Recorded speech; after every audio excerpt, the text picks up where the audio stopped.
حضرت ابو بکر صدیق کا زہد اور ورع تقوی۔ سیدہ عائشہ رضی اللہ عنہ بیان کرتے کہ ابو بکر صدیق رضی اللہ عنہ کا ایک غلام تھا جو ان کے لیے روزانہ کچھ مال کما کر لاتا تھا، اور سیدنا ابو بکر رضی اللہ عنہ اسے اپنی ضروریات میں استعمال کیا کرتے تھے۔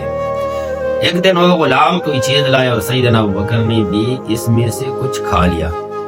پھر غلام نے کہا کہ آپ کو معلوم ہے کہ یہ کیسی کمائی میں سے ہے؟ آپ رضی اللہ عنہ نے دریافت فرمایا کہ یہ کیسی کمائی میں سے ہے؟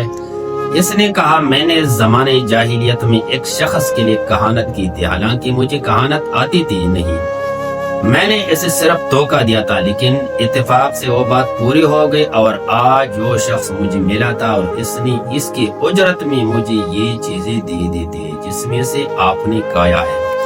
تو حضرت عائشہ رضی اللہ تعالیٰ عنہ بیان کرتے ہیں کہ فَأَدْخَلَ أَبُو بَكْرٍ يَدَهُ فَقَاهُ كُلَّ شَيْءٍ فِي بَطْنِهِ، بخاری شریف کی حدیث ہے۔ تو سیدنا ابو بکر نے اپنا ہاتھ منہ میں ڈالا اور پیٹ کی ہر چیز طے کر کے باہر نکال دیا۔ اسی طرح سیدنا ابو بکر رضی اللہ تعالی عنہ کی تقوی اور پرہیزگاری کی یہ واضح مثال ہے۔ آپ رضی اللہ عنہ اپنے کھانے پینے میں حلال کو تلاش کرتے اور متشابہات سے اجتناب کرتے۔ آپ رضی اللہ تعالیٰ عنہ کی عادت طیبہ اس بات پر دلالت کرتے کہ آپ تقوی کے انتہائی بلند مقام پر فائز تھے۔ اسی طرح سیدنا عائل بن عمر رضی اللہ عنہ بیان کرتے ہیں کہ صلح حدیبیہ کے بعد ایک دفعہ ابو سفیان اسلام قبول کرنے سے پہلے سیدنا بلال، صہیب اور سلمان رضوان اللہ تعالی علیہم اجمعین کے پاس گیا اور بیچ چند لوگ بیٹھے ہوئے تھے، تو انہوں نے ابو سفیان کی طرف اشارہ کرتے ہوئے کہا واللہ ما اخذت سیوف اللہ من عنق عدو اللہ ما اخذا، اللہ کی قسم اللہ کی تلواریں اللہ کی دشمن کی گردن پر اپنی موقع پر نہیں پہنچی۔ راوی کہتا ہے کہ یہ سن کر سیدنا ابو بکر نے ابو سفیان کے تعلیب قلبی کرتے ہوئے کہا اتقولون ھذا شیخ قریش و سیدہم، کیا تم قریش کے بزرگ اور ان کے سردار کے متعلق ایسے باتیں کرتے ہو؟ یہ کہہ کر سیدنا ابو بکر صدیق رضی اللہ تعالیٰ عنہ نبی کریم صلی اللہ علیہ وسلم کی خدمت میں حاضر ہوئے اور آپ صلی اللہ علیہ وسلم کو اس بات کی اطلاع دی۔ تو آپ صلی اللہ علیہ وسلم نے فرمایا ابو بکر شاید تم نے ان کو ناراض کر دیا، اگر تم نے ان کو ناراض کیا تو اپنے رب کو ناراض کیا۔ یہ سن کر حضرت ابو بکر سیدنا بلال، صہیب اور سلمان رضوان اللہ تعالی علیہم اجمعین کے پاس کہنے لگے اے بھائیو کیا میں نے تمہیں ناراض کیا ہے؟ انہوں نے کہا نہیں، اے اللہ پاک آپ کو بخشے، آپ نے ہمیں ناراض نہیں کیا۔ اسی طرح ایک دن سیدنا ابو بکر جو ہے نا کہ مجھ سے ملاقات ہوئی، ایک صحابی بیان کرتے سیدنا حنظلہ اسیدی رضی اللہ عنہ، انہوں نے کہا اے حنظلہ تیرا کیا حال ہے؟ میں نے کہا حنظلہ منافق ہو گیا۔ سیدنا ابو بکر نے کہا سبحان اللہ، یہ تم کیا کر رہے ہو؟ میں نے کہا جب ہم رسول اللہ صلی اللہ علیہ وسلم کے پاس ہوتے ہیں اور آپ ہمیں جہنم اور جنت کی یاد دلاتے ہیں تو ایسا معلوم ہوتا ہے کہ ہم انہیں بچش میں خود دیکھ رہے ہیں، پھر جب ہم رسول اللہ صلی اللہ علیہ وسلم کے پاس سے چلے آتے ہیں اور بیوی بچوں اور کاروبار میں مصروف ہو جاتے ہیں تو ہم بہت سی باتیں بھول جاتی ہیں۔ تو سیدنا ابو بکر نے کہا اللہ کی قسم یہ کیفیت تو ہماری بھی ہوتی ہے۔ پھر میں اور ابو بکر دونوں رسول اللہ صلی اللہ علیہ وسلم کی خدمت میں حاضر ہوئے اور عرض کیا، کہنے لگے کہ اے اللہ کے رسول حنظلہ منافق ہو گیا۔ رسول اللہ صلی اللہ علیہ وسلم نے پوچھا تیرا کیا مطلب ہے؟ میں نے عرض کیا اللہ کے رسول جب ہم آپ کے پاس ہوتے ہیں اور آپ ہمیں جنت اور جہنم کے یاد دلاتے ہیں تو ایسا معلوم ہوتا ہے کہ گویا جنت اور جہنم ہم اپنی آنکھوں سے خود دیکھتے ہیں، پھر جب ہم آپ کے محفل سے نکل جاتے ہیں اور بیوی اور بچوں اور کام کاج میں مصروف ہو جاتے تو ہم بہت سی باتیں بھول جاتے ہیں۔ تو رسول اللہ صلی اللہ علیہ وسلم نے فرمایا اس ذات کی قسم جس کے ہاتھ میں میری جان ہے، اگر ہر وقت تمہاری وہی حالت رہی جو میرے پاس ہوتی ہے اور ہر وقت اللہ کی یاد میں رہو تو فرشتے تمہارے بستر اور تمہارے راستوں پر تم سے مصافحہ کرے، لیکن اے حنظلہ کبھی یہ ذکر الہی کی کیفیت ہوتی ہے اور کبھی وہ دنیاوی مشغولیت کی کیفیت۔ آپ صلی اللہ علیہ وسلم نے یہ جملہ 3 مرتبہ دہرائی، یعنی اتنا ہی کافی ہے کہ کبھی تمہاری یہ کیفیت ہو اور کبھی وہ۔ اسی طرح امر بالمعروف اور نہی عن المنکر کے بارے میں حضرت عائشہ رضی اللہ تعالیٰ عنہ بیان کرتے ہیں ایک دفعہ رسول اللہ صلی اللہ علیہ وسلم تشریف لائے اور اس وقت میرے پاس 2 نابالغ بچے عباس کی لڑائی میں کہ جو ہے نا اشعار جو ہے نا وہ پڑھ رہی تھی، تو آپ صلی اللہ علیہ وسلم بستر پر لیٹ گئے اور اپنا چہرہ دوسری طرف پھیر لیا۔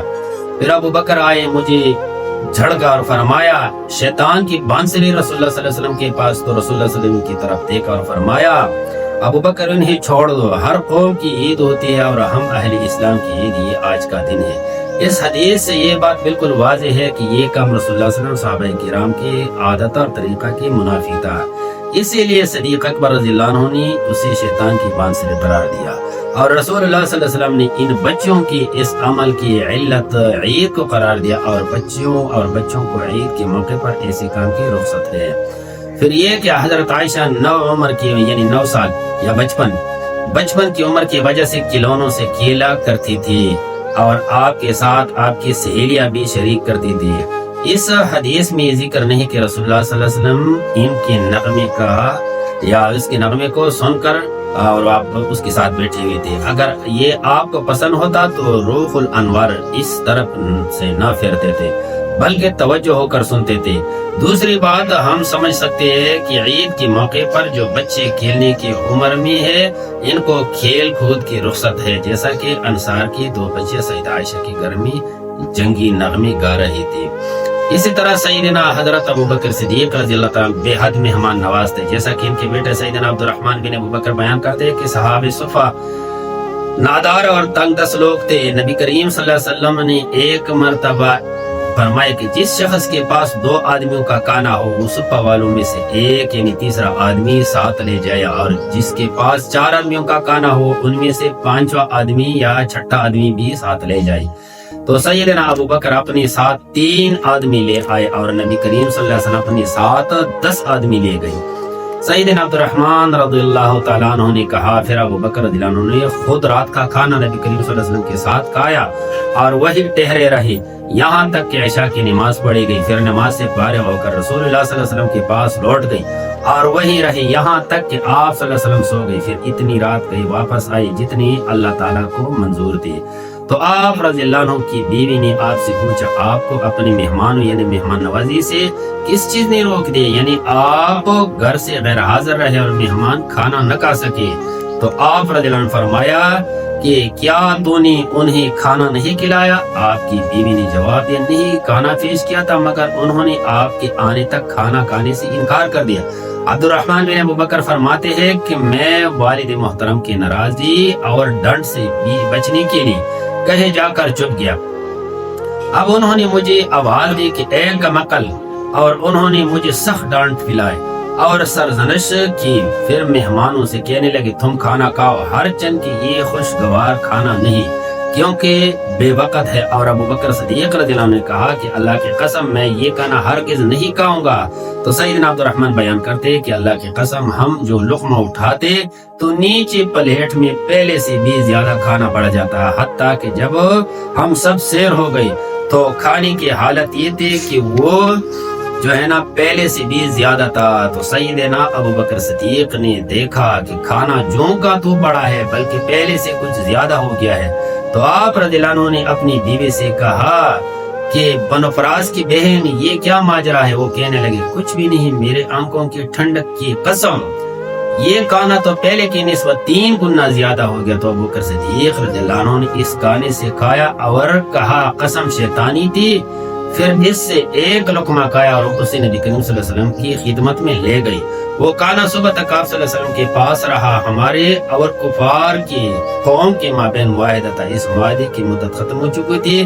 ہم نے ان سے نمبردار آزمانے کے لیے جو ہے نا اپنی لشکر کو 12 کمانڈروں کی قیادت میں تقسیم کیا تھا، اور ان 12 میں سے ہر کمانڈر کے ماتحت کئی آدمی تھے، اور اللہ ہی بہتر جانتا ہے کہ وہ کتنے تھے۔ تو ان سب لوگوں نے اس میں سے کھانا کھایا جو ابو بکر کا کھانا تھا، وہ کھانا کھایا اور کھانا پھر بھی ختم نہیں ہوا۔